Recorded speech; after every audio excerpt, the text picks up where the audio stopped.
Hi, welcome back to the I Heart Mess YouTube channel, your monthly roundup of the best of the worst celebrity fashion. I'm Emily Kirkpatrick, a professional fashion critic and your tour guide through the dregs of the D-list. Today we're going to be taking a look at some of my favorite outfits from the month of November. Let's get into it. Once again, let's start with a little evidence that I am truly, disturbingly clairvoyant when it comes to bad fashion trends. As I told you last month, panniers are really happening. As a brief reminder, these are the 17th and 18th century underpinnings, also known as side hoops, that double a dress's width while keeping the front and back completely flat. At the 2024 Fashion Awards just this past week, we saw Nicola Coughlan in Gaurav Gupta ball gown with a profusion of blue fabric exploding out of either hip, and Hailey Bailey likewise wore a white column dress with an umbrella-like peplum featuring strands of pearls and iridescent discs cascading off of it. And to add to the weirdness of all the artificially constructed bodies we're seeing out there, at the Gladiator 2 premiere, YouTuber James Charles wore a trompe-l'oeil gilded armor top that was sculpted to look like a man's torso complete with six-pack abs. And Indian actress Bhumi Pednekar also recently wore a similarly structured loose-sight chest piece with a faux baby bump. I also recently discussed this topic on my podcast, The Review of Mess, with my co-host Jessica DeFino, who pointed out that in addition to being an interesting trend to emerge in the age of Ozempic as bodies are being reduced to their smallest possible size, there's also this gesture towards dehumanizing the body.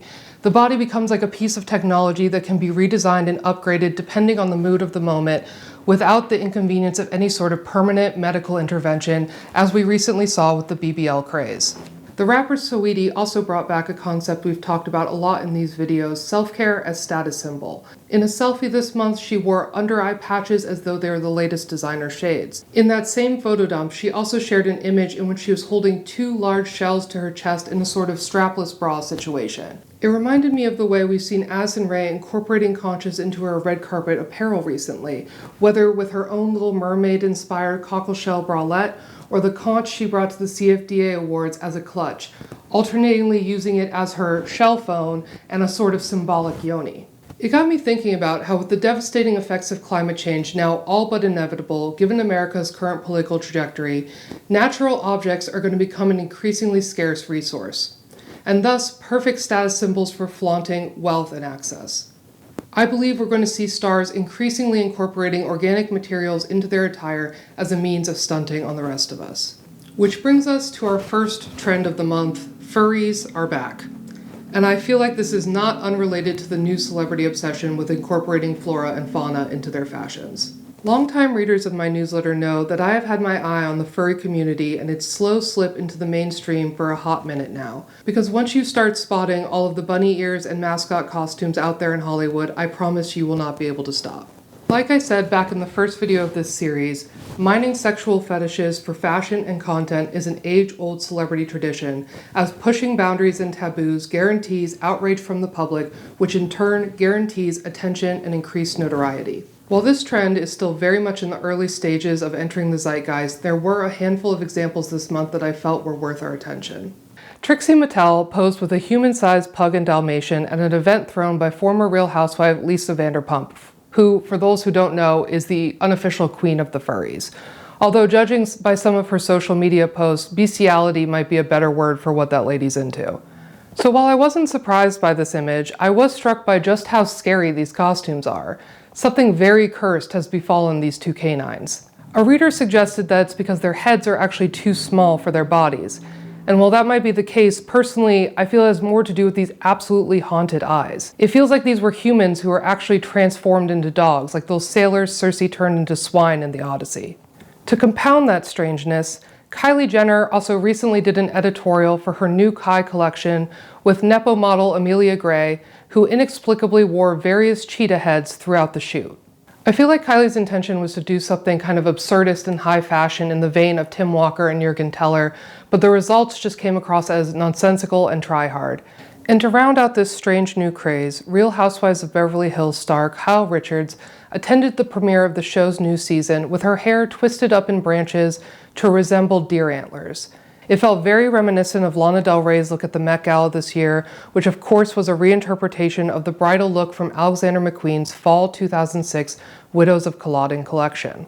Like I said, there seems to be a real Animorphs revival happening out there, and I think we're only going to see that continue to grow in popularity in the year to come. It feels like Wicked is all anyone has been able to talk about lately.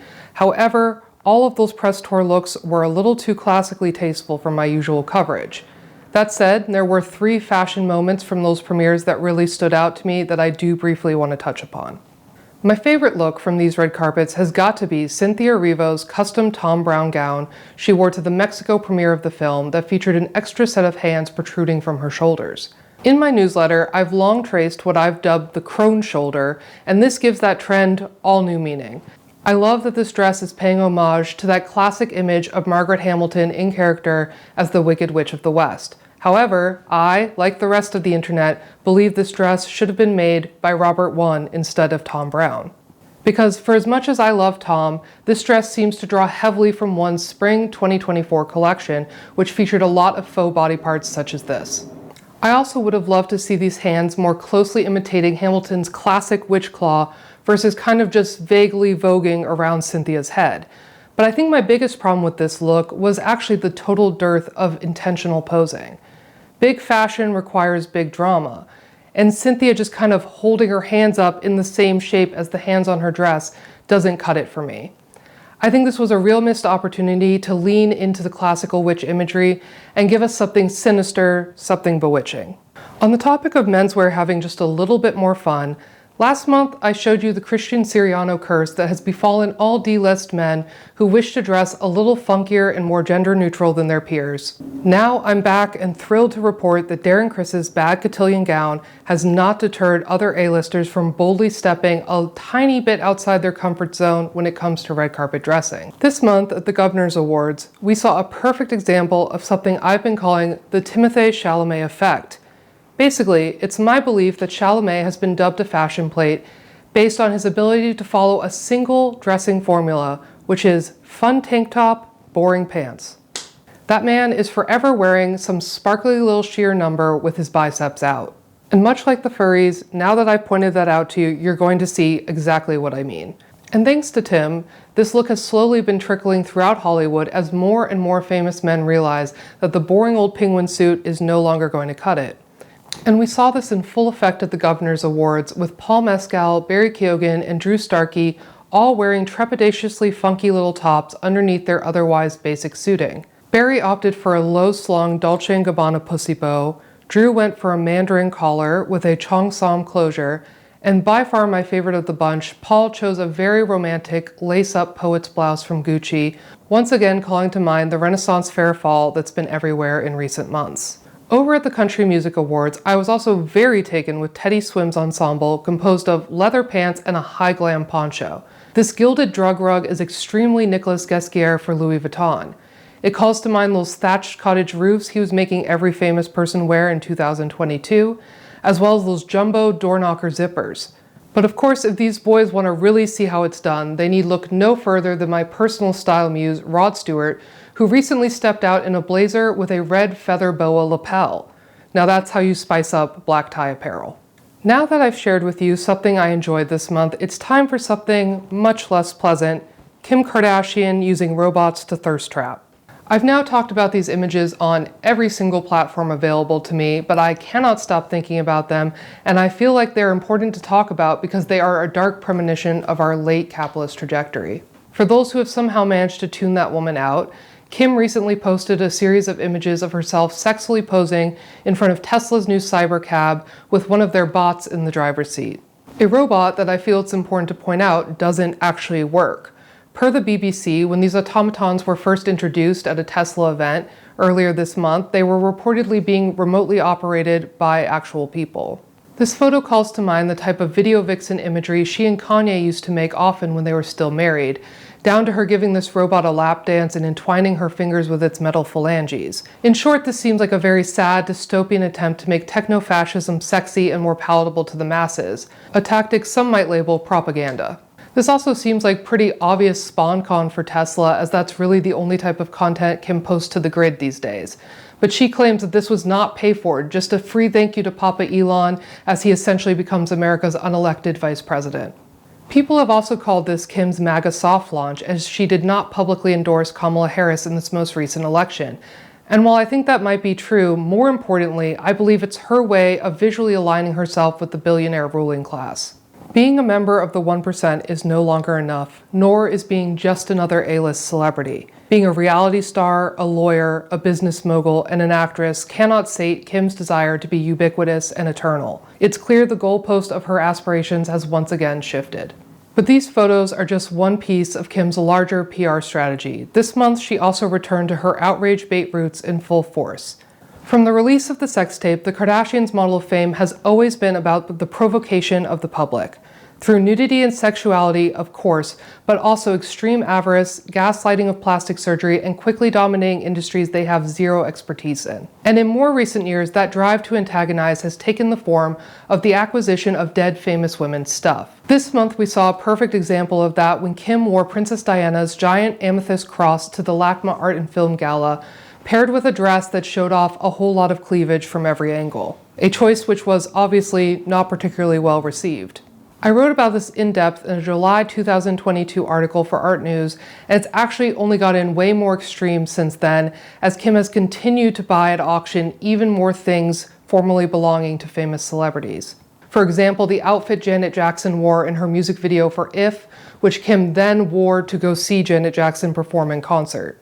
But in summary, what I argued in that essay is that Kim uses these types of objects that previously belonged to the most iconic figures in American pop culture history as a way of aligning herself with those same figures in an attempt to cement her own living legend status. By acquiring and then wearing these museum caliber pieces, not only does Kim benefit from the outrage they generate, her name is also now suddenly linked to all of these illustrious figures for all of time. Infamy is still a powerful form of fame. These women are just as happy to monetize your hate as your adoration. By wearing Marilyn Monroe's dress or Princess Diana's cross, Kim voids these pieces of their original meaning and representation and makes them synonymous with herself. It's a pretty disgusting yet simultaneously brilliant branding maneuver. Of course, one of the major reasons Kim is doing all of the above is that thanks to her and Kanye West's subsequent string of girlfriends, it's become incredibly hard to shock and scandalize the public these days, especially when it comes to nudity. But that doesn't mean the girls have stopped trying. This month, I was struck by a handful of exceptional attempts at bearing it all that I'd now like to share with you. Emma Corrin attended the Berlin premiere of Nosferatu in a Saint Laurent Spring 2025 mini dress that technically ascribes to all of the hallmarks of the naked dress trend I wrote about in Elle's December issue last year, but somehow still manages to feel even more naked and provocative. I think it's the tightness of the dress combined with the choice of flesh-tone thong creating the illusion that they're wearing nothing underneath, something I've long predicted we will see on the red carpet in the years to come. I think the faux layering of the piece also creates the expectation that there will be more coverage than there actually is, and so by subverting those expectations, it makes their nudity all the more apparent. Whitney Cummings gave Regina George a run for her money at the Elle Women in Hollywood event in a fashion brand company blazer with 2 boob portholes.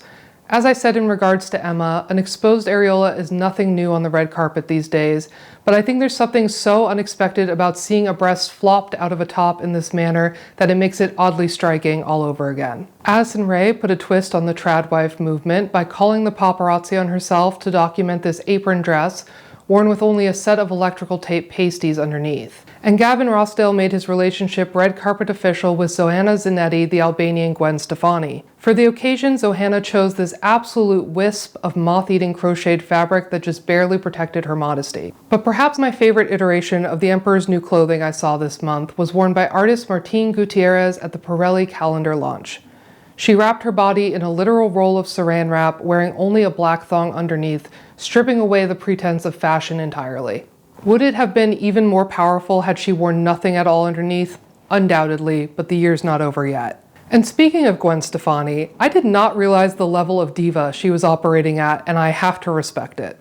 Gwen got clowned pretty hard this month for making her assistant carry a professional lighting setup as they were walking around New York City being photographed by paparazzi. But personally, I think this is exactly the level of outlandish behavior we should require from all of our celebrities. I believe the rich and famous should be outlawed entirely, but if we must have them around, this is exactly what I want them doing. Forget private jets and fleets of cars, I want celebrities spending their money in a truly preposterous and pointless fashion.